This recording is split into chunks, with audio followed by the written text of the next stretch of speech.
PGT political science series का ये part 5 आपका रहने वाला है। इससे पहले हमने 4 पार्ट डिस्कस कर लिए हैं।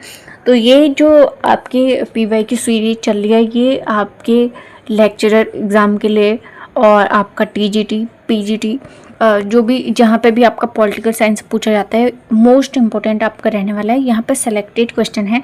फर्स्ट क्वेश्चन आपका है 1963 में लोकपाल शब्द का सर्वप्रथम प्रयोग किसने किया था?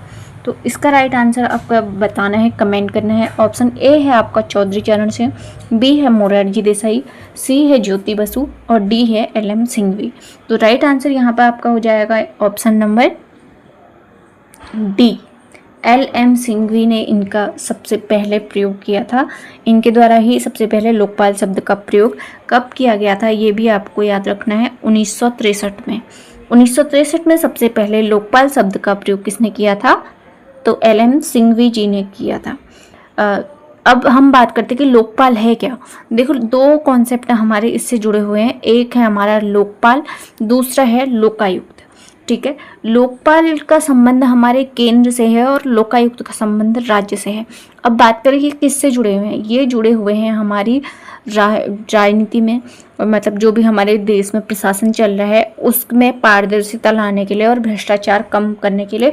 इसकी जो शुरुआत हुई है वो हुई है, एक संस्था है स्वीडन की, ओम्बुड्समैन। ठीक है, ओम्बुड्समैन स्वीडन में 1809 में इसकी आधिकारिक शुरुआत हुई थी। ओम्बुड्समैन एक संस्था का नाम है।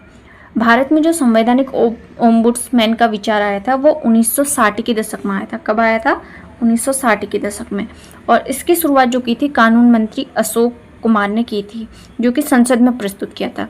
अब ये कब हमारे वहाँ प्रयोग में आया? तो 1963 में आया। इन्होंने सबसे पहले प्रयोग किसने किया? अभी मैंने आपको यहाँ पे बताया, एल.एम. सिंघवी जी ने इसका प्रयोग किया। नेक्स्ट क्वेश्चन की बात करें तो नेक्स्ट क्वेश्चन आपका रहने वाला है यहाँ पे, हर राज्य की पहचान इस बात से होती है कि उसने किन अधिकारों को मान्यता दे रखी है। राज्य अधिकारों को जन्म नहीं देता बल्कि उन्हें मान्यता प्रदान करता है। यह कथन आपका किसका है, ये आपको कमेंट करके बताना है। ऑप्शन ए आपका है महात्मा गांधी, ऑप्शन बी है लास्की, ऑप्शन सी है जॉन रॉल्स और ऑप्शन डी है रॉबर्ट नाजिर।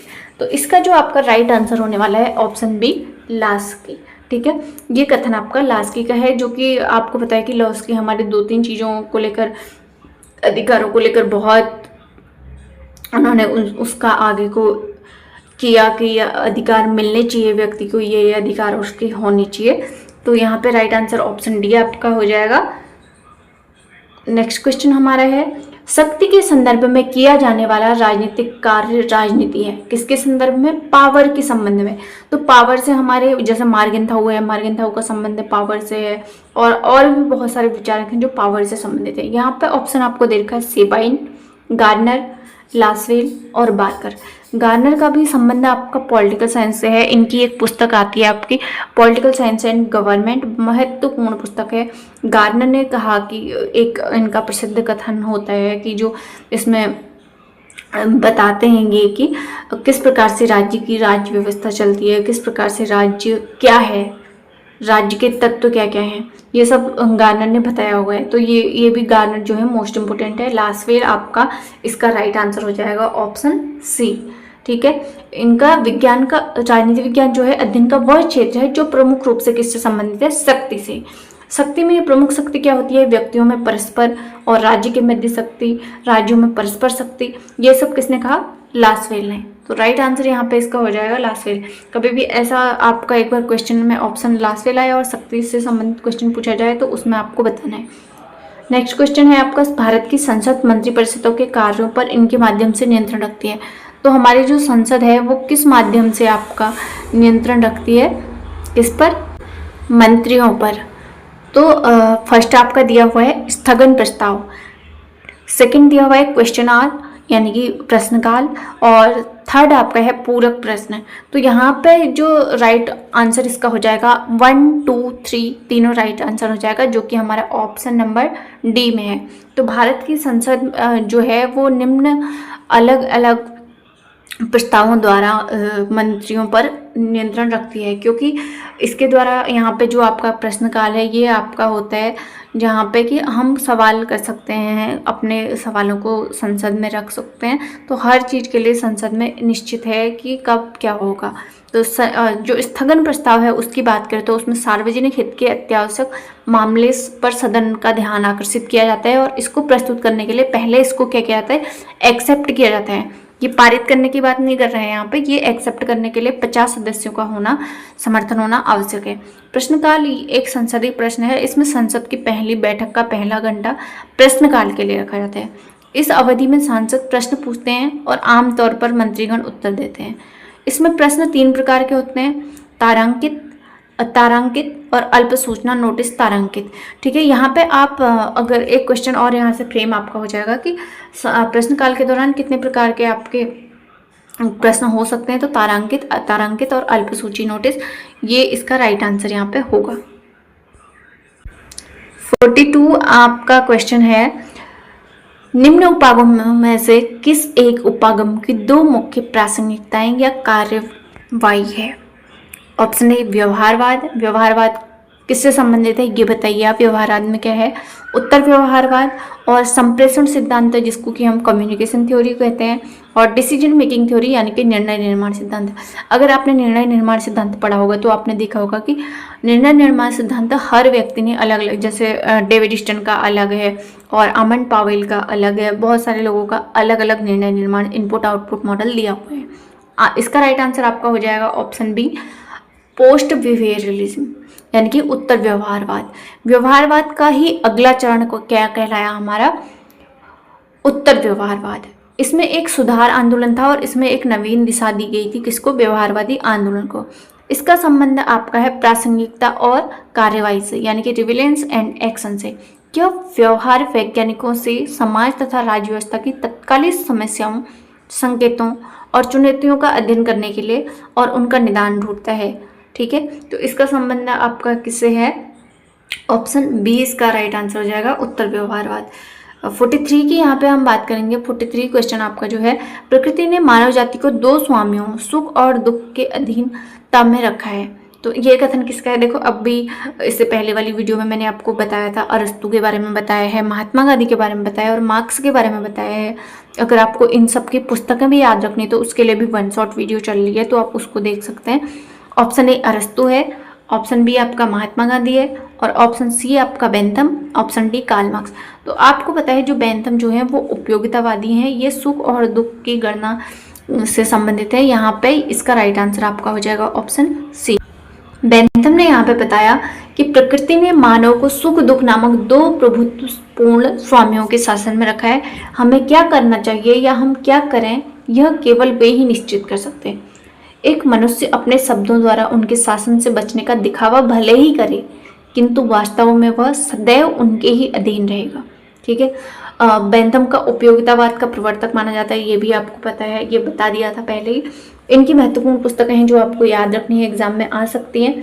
फ्रेगमेंट्स ऑफ गवर्नमेंट 1776 1776 में। ठीक है, सेकेंड बुक इनकी है introduction to the principles of morals and legislation 1789 में ये हुई है। नेक्स्ट क्वेश्चन की बात करें तो यहाँ पे ये है, निम्न वक्तव्यों पर ध्यान दीजिए। वक्तव्य किससे संबंधित है वो भी आपको यहाँ पे बताना है।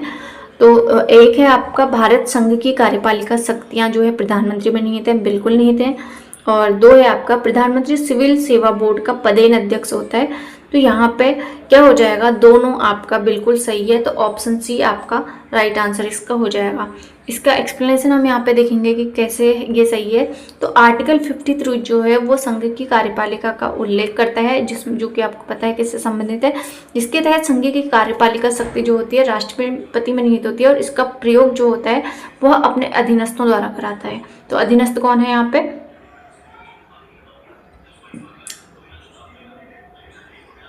देखो इस क्वेश्चन में थोड़ा सा डाउटफुल है। डाउटफुल क्यों है, क्योंकि आपको पता है कि जो हमारी कार्यपालिका होती है ना वो 2 पार्ट में डिवाइड है। एक आपका है हमारा वास्तविक कार्यपालिका और एक है नाम मात्र की कार्यपालिका। तो यहाँ पे राष्ट्रपति करवाता है तो ये राइट भी हो जाएगा, अगर यहाँ पे राष्ट्रपति खुद करता है तो ये गलत हो जाएगा।